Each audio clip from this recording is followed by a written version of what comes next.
Hey there, everybody, and welcome back to The Moment. I'm your host with the absolute most, CLEO BERRY. And this is our election episode. I know, you don't want to talk about politics, neither do I.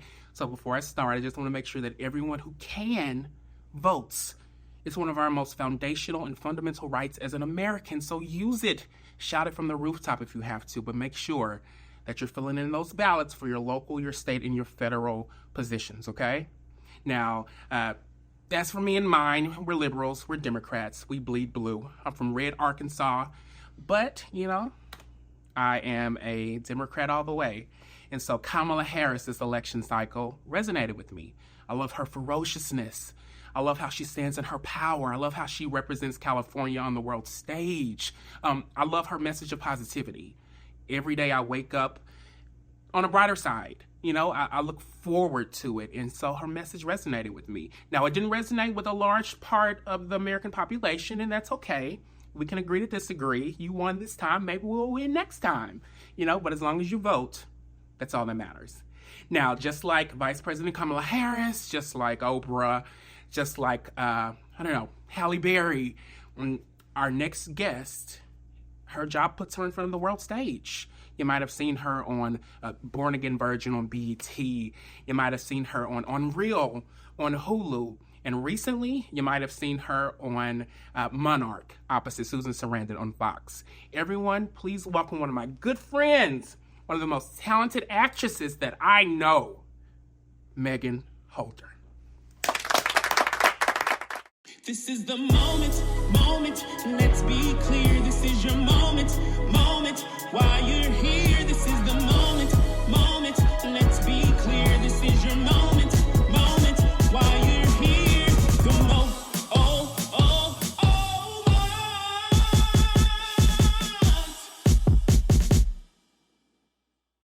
Hey everybody, welcome back to The Moment. I am CLEO BERRY, and I am here with an incredible guest, Miss Meagan Holder. Hi, Cleo. Hey, girl. Thank you for coming on to the show. Now, you said something about Go Dodgers. I did. Okay. I'm representing for LA right now. Okay. World Series champions. Right. Go LA. Casual. They beat the Yankees, the old hometown, but hey, it is what it is. It is what it is. It is. Go Dodgers. Go Dodgers. Okay, now, bring it back to, current. Today, the election just happened last night. We're in the thick of it right now. So tell the viewers, what does having the right to vote mean to you?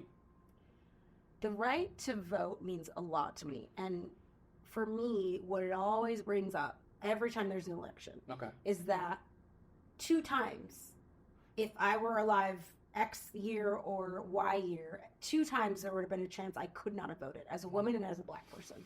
So every time I can vote, history just comes up like in my soul. I just can't help. Yeah, I really genuinely cannot help. I even I'll be on social media and I'm looking at, the civil rights leaders and photos and just, it's like what I am able to do now in my lifetime. Right.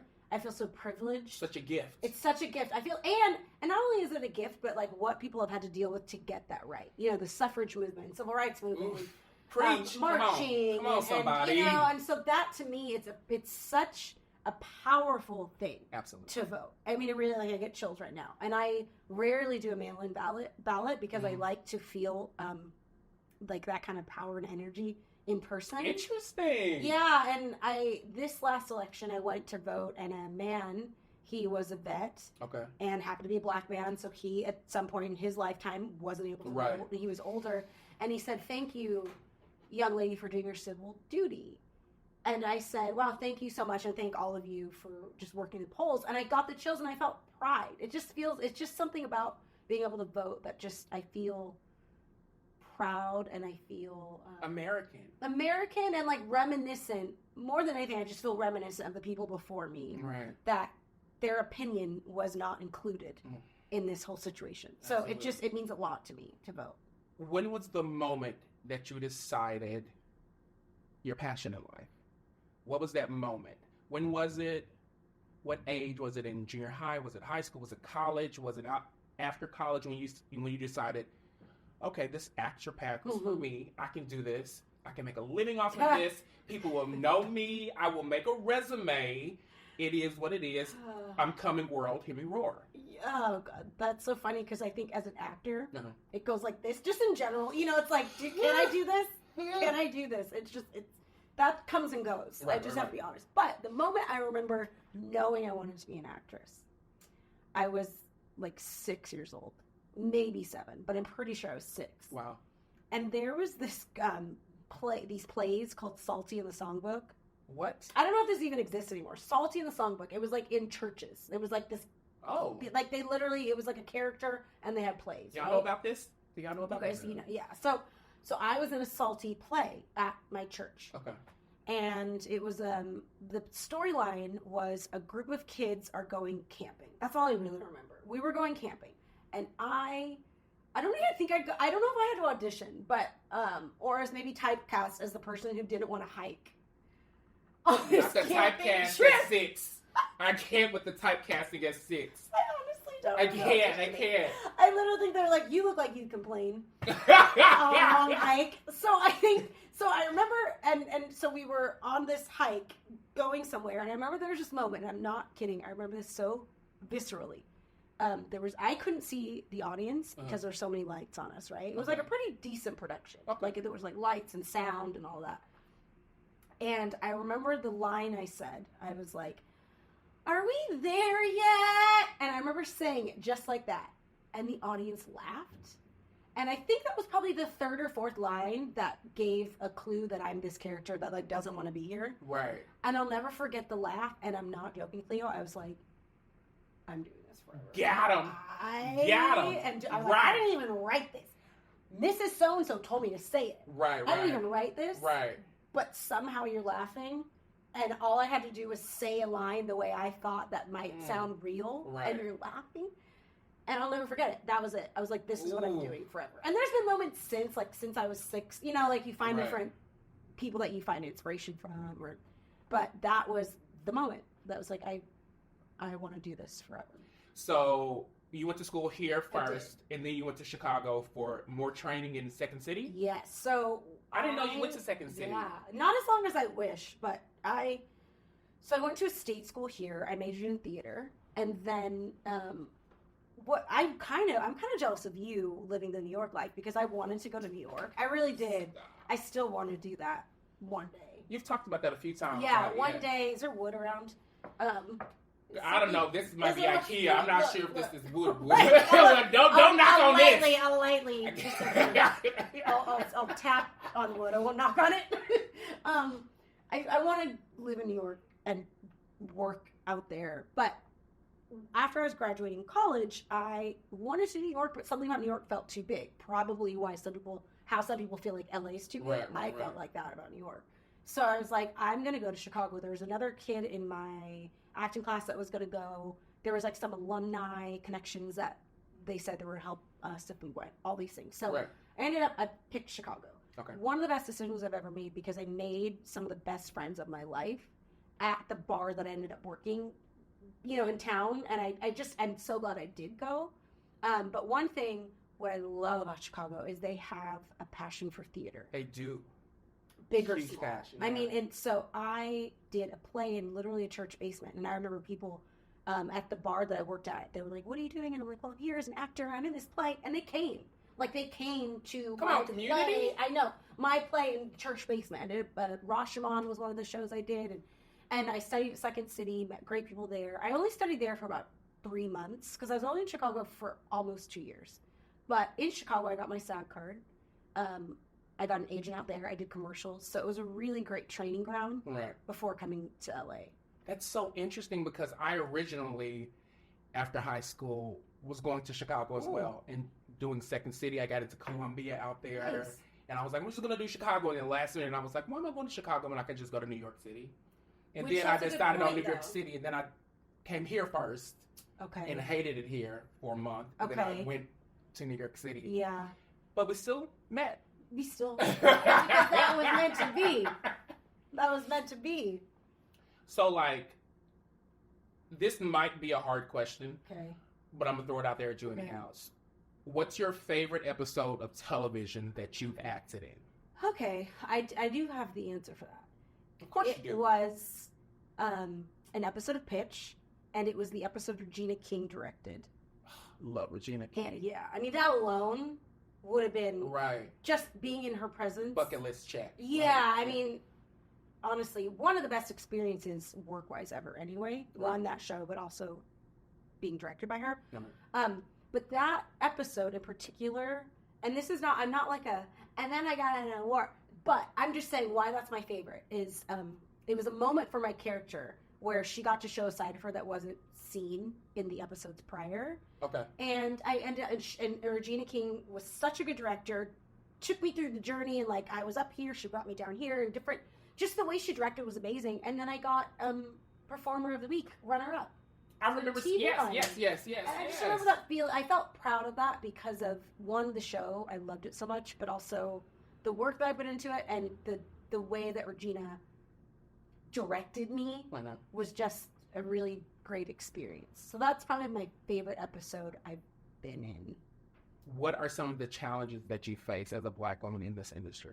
Even when I was just starting out, all that really was there, it was like the best friend to the white person. Right. It was, you were the girl that you gave them all the advice so that their lives could go off and they live happily ever after. Right. You know what I mean? While you're still the secretary or whatever. And I think that's getting better, but that's a challenge still. We still don't have the same opportunities. And I was talking to a friend about this. I really love fashion. And you can see this isn't anything that I'm like revealing. Mm-hmm. But if a Black girl does a project that is big, mm-hmm. they don't necessarily go straight into being the face of Fendi or major brands. Gucci. Yeah, they're not at Paris Fashion Week. Right. You watch another white girl do one season of a show that pops. Right. They're either definitely at the shows, which great, and I love fashion, great, but it's just that there's a difference. But is it getting better for? I think it's getting better. Like Divine Joy Randolph, right? She was killing it during Oscar season. My God, getting that role, and she killed it, has led to her doing big high fashion moments, mm-hmm. and she's at the shows. Right. That I don't know if 10 years ago someone like her, because she's not, 6 foot and 90 pounds. The size, not shaming anybody who is 6 foot 90 pounds, but like you just wouldn't probably be invited to those things. So it is getting better. Her stylist is killing. It's gorgeous. I mean, she looks amazing. So that's annoying to watch. It's annoying to watch kind of the gatekeeping there. But you're gonna break through. We know you're gonna break through. It's gonna happen. Thank you. I cannot wait for your Dior campaign. Thank you. So I'm just putting it out there in the universe. I'm receiving it. Okay, so everybody talks about how an artist comes to a big city like LA or New York City and lands their first agent. Mm-hmm. I want to know about your second agent, the one that's elevated you. Your second manager, the one that catapulted you to. Cool. How did you get that? Yeah. The first agent, let's just say, was Chicago, right? So I did commercials, got my SAG card. That helped me get the second agent, but my first in LA. And they put me out so I did Bring It On, Fight to the Finish. That was my very first audition here. That movie is so good. I can't. I loved it. I love Bring It On. I'm just so happy that I'm a part of that world because I grew up like everybody just. Did you do that one with Gab? Yeah. Gabrielle Dennis. No, Dennis. Gabrielle, there's two Gabbies in my Gabrielle Dennis and Christina Milian. Yeah. And Roden. I remember that one. Suhu and Rachel Brooks. Yeah. We're all still really good friends this day. So I got that audition from my second agent, but first in LA, and I booked it. I didn't book many jobs after that, but that helped. Cement you in LA. Yeah, that helped. So I think a lot of times it's just the job that you booked, but my second agent in LA, I got because of my first series. Second series regular, that particular agent liked the show. How do you manage your manager? How do you work with your team to make sure that they are getting you the type of auditions you want, getting you, up for the type of roles that you want to be up for? I would say, first of all, you have to have a team that wants you more than you want them. It's just, in my opinion, the only way it's going to work. It's like the only way that it's really going to work, because you need a group of people who genuinely see something in you that makes them work for you. And when all that is vibing, then you don't have to hound. You don't have to wonder as much. You don't have to be kind of like insecure. If, oh, do you guys still, why haven't I gone out? If you have a team that you know that they really want you, then you can rest in that. And sometimes that takes trial and error. And it's, you know, as actors, I think we're like naturally kind of insecure in a way. Like, we're always like, do you still love me? You know, like, does anybody like me? But if you trust your gut and you see that things are happening for you as far as opportunities, and also something you have to do, like whether we like it or not, is you have to be realistic with yourself and where you're at. There are people that get their first agent and then book a big show, and that's it.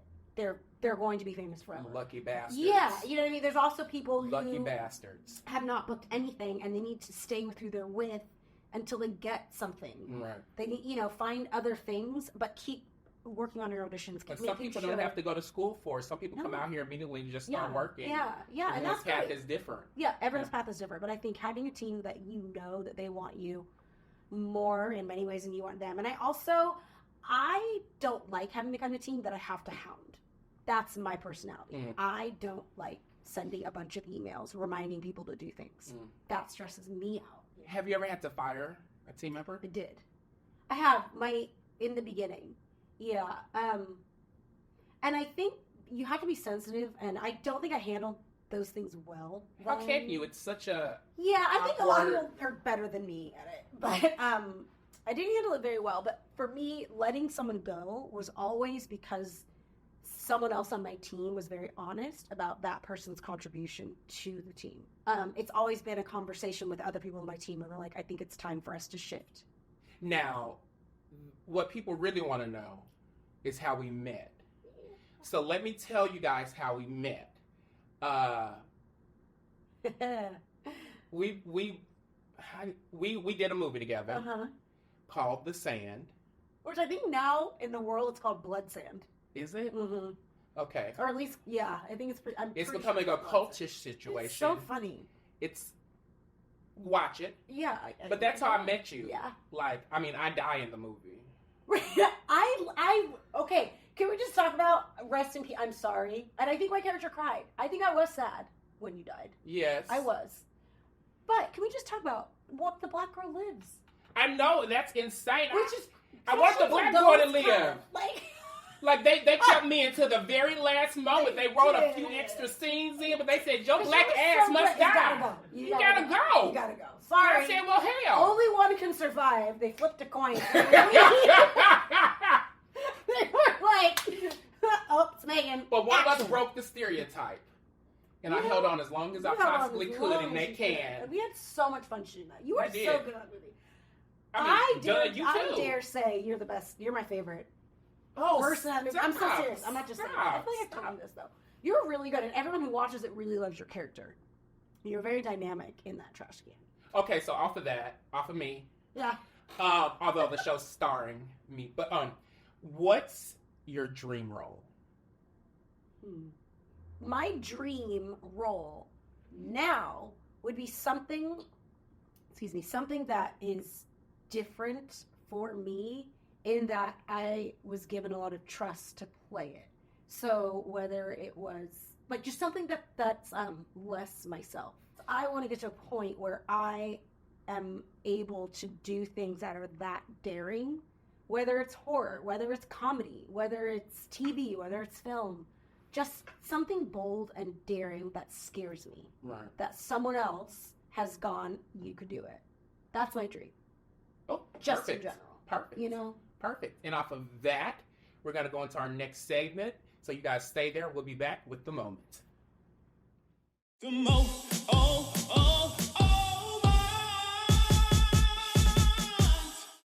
Hey everybody, welcome back to The Moment. I'm here with Meagan Holder again. This is our game segment. I love it. We are playing a like-ish game because they're not paying us, so we're not paying them. So I'm done. You know what it is? This is how we do over here at The Moment. Yes. First season or volume 1, if you will. So these are my favorite types of games, by the way. Really? So can I just thank you? Yeah. You know those games where it takes people 45 minutes to explain? Yeah. Yeah. Don't ever play a game like that with me. And I never will. Please don't. I've sat through escalation sometimes and be like, you've got to be kidding. Where's the fun in this? Right. You know what I mean? I didn't bring a notebook or a pen. Right. Anyway. We don't do that at the moment. We get right down to the business of the business. This is a bowl of actions, and this is a bowl of movies. And so you can pick out whichever ones you want. Okay. And act it out for me. And if I guess what you're doing, I think it's 10 in a minute and a half. Okay. We will donate to your charity. Okay. So please tell the viewers what your charity is, or there, whichever camera you want to use. So my charity is the Assistance League of Los Angeles. Okay. And it's been around for a very, very long time. I don't want to misquote the amount of years, but we're talking like decades and decades and decades and decades of time. And it's a charity that benefits homeless or near homeless children. Shoes, supplies. There's a blanket making fundraiser coming up that's currently on my social. What? Yeah, it's a really, really great program. And I've gone and read books in their classrooms, and it's a great, great, great program. So that's who I'm going to be playing for today. Okay, well, I hope y'all win. Do I have to go opposite, or can I pick? You Like, can is pick it more whatever- fun if I do like? Do whatever you want to do. Okay. It's up to you. And start. Okay, I'm doing movies first. Okay. I don't want to. Okay. Are you joking? Can I talk? No. Can I pass? I gotta pass. There's no way. Oh.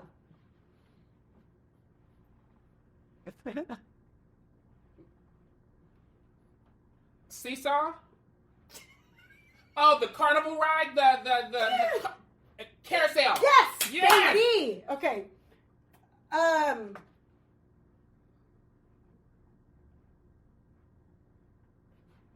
Trying on clothes. Shopping for clothes. Wearing clothes. Dressing in clothes. Okay. Bagging up clothes. I don't want to. Throwing clothes in the bag. No. Okay. Oh, okay. The hell going on? You're splashing bugs? Do y'all know what she doing? Okay, forget it. These are hard. Y'all put the easiest ones in there. Are you flying?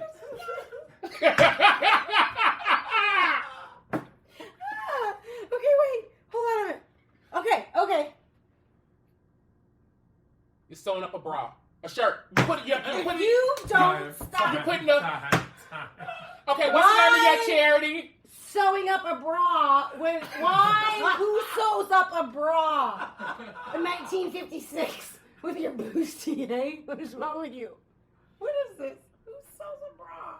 Nobody sews a bra. But I tell you, I tried as hard as I could. It was your movement.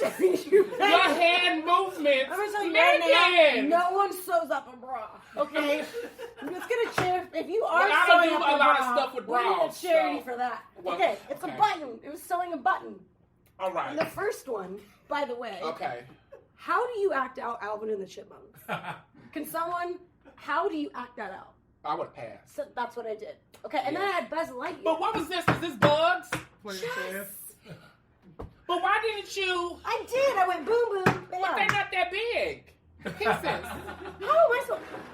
What else did I Y'all. have to work with? What else did I? Whose side are you I guess I could have on? done that. It was slapping the tank. Because I was thinking of. That was you know taking me. what I was thinking of The clock. Netflix. The clock. Only thing, I cannot. That is not what you were doing, and everybody saw it. That was not my fault. But you know what? We are generous at the moment. Don't they do that though? I mean, over here, but they don't. But you look like you was squashing a fly that came in the frame. I've never played chess in my life. I just watched the Netflix show Queen's Gambit. Queen's Gambit. That's what I was going off of. Guys, gals, and home, they, thems. We are very generous Dying. at the moment. So we are going to donate anyhow Was I that bad? to the Thank you. charity. You're just dirty. I'm so happy You that feel other so people bad. saw this because what? You feel so bad. You're like, just Don't let her go home. Not if shopping you at the mall, by the way. I just want everyone to know shopping at the mall. And you said shopping, but I'm like, how do I do a mall? True. So that was. I could probably weave that together a little bit. Probably could have. And this but that was the only one. This was sewing on a button, by the way, not sewing your bra. You were like, sir. Where else? Okay, so I'm gonna let y'all go. Thank you guys so much for tuning in. I do have one last question for our guest. No, I've never sewn a bra. Sorry. Go ahead. Any advice for any minorities who are trying to break into this industry after pandemic, 2 strikes, in 2024? What advice would you have someone trying to break in 2025? As a minority. As a minority. Yeah. But I take the minority out. Just put... Well, because what I was going to say is this feels like a little gaslighty, so I don't mean it like that. But to a certain extent, you have to forget. When I say to a certain extent, I literally mean to a certain extent. You have to forget you're a minority and attack this as if you deserve to be in any space. Absolutely. At all. It doesn't matter. Right. You have to attack it as if that space is going to open up for you because you deserve it and because you're talented or because you work hard. So you have to take the minority out to an extent when it comes to your work ethic because you can't predict, the trends and the this and like, oh, they're going ethnic, they're going minority. We hear that so much. You have no idea. You hear it all the time. And there's so many different layers within that. It's like, what minority? And, so we're all 45 people are going for the one spot, so it's like, I would say take out that aspect of it as you're attacking your career. I get that. Even if reality might say no to that attack, I just don't think it's going to help anybody to not attack it as if you just deserve to be in every space available. Yeah. Because that's confidence, and that's being sure of yourself. And it opens up more avenues, It does. Because, the bottom line is even non-minority actors, it's like, you might be too tall, your hair might be the wrong color, the lead female doesn't match how you look. Or 2 inches taller. 2 inches taller, or they already had an offer out. So it's like to over, think how you look and where you come from and who you are.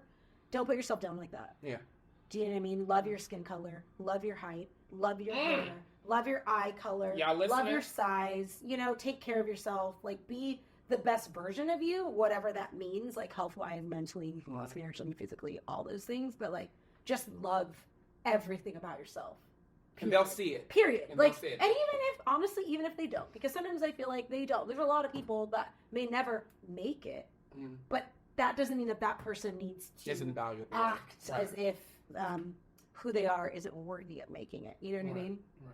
So yeah, just love every bit of yourself. I love that. Every single inch. I absolutely love that. You heard it. You were right here. You were sitting there. You were listening to her say that. So love yourself, okay? Thank you. You're welcome. We're doing this. Of course. Every time I get to hang out with you, I'm excited. I'm just stuck No. on that you didn't get a button. I'm never forgetting. Y'all. I'm sorry. I'm never. We're going to put you in some pantomime classes. I'm literally just going to mail you a bunch of bras to sew. Just because apparently that's a thing that people do, so you can do it. I'm going to send you some bras. Oh, okay. So thank you, Issa Rae, for your inspiration. Thank you so much. Generally, so many people try to, go up the ladder to try to figure out how to make it. And you've told all of us to look across next to us, and that's what I'm doing in this show. So thank you for that inspiration. And this chair is always available for you whenever you would like to come sit in it. All right, girl? So thank you guys for watching The Moment. Thank you for having me, seriously. Very much appreciate it. Please. Volume 2. Hopefully we'll see you again with a big project. Please. Thank you, everybody. Thank you, my team, for helping. Everybody, Byron, Kaz. Thank you for our audience that we have over here. Okay, all right. We doing a little something. And again, thank you. Everybody, Cleo. Enjoy your day. And we'll see you again on The Moment. This is the moment. Let's be clear. This is your moment. While you're